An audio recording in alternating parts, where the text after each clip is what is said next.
Kamusta simba pa? Ayos. Sarap ng feeling pagka galing ka ng simbahan. Disregard kung anong relihiyon mo.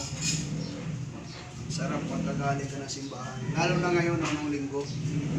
Anong linggo ng taon. Sarap.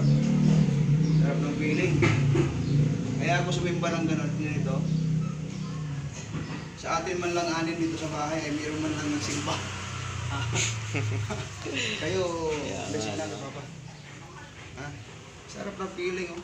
Nep. Ang sarap ng mga message ni Father. Diba? Umpisahan natin ang tao na mahilig tayo magsimba. Pero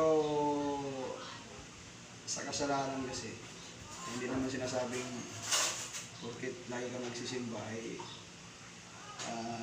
luwas ka na sa Bisaya pa, di ba? Hindi yan nadadala sa pagsimba. Nasa ugali pa rin ng tao yan.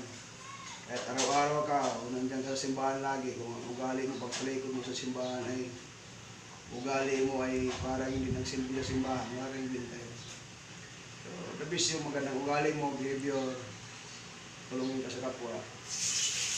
At mahilig ka rin magsimba. Mabait ka pa. The best yun. Disregard yun kung anong religion mo, anong Katoliko ka, Muslim ka, wala na yan, ang mahalaga. Yung pananalig sa Diyos. Okay? Lang. So, happy Sunday, first Sunday of the year. Thank you very much.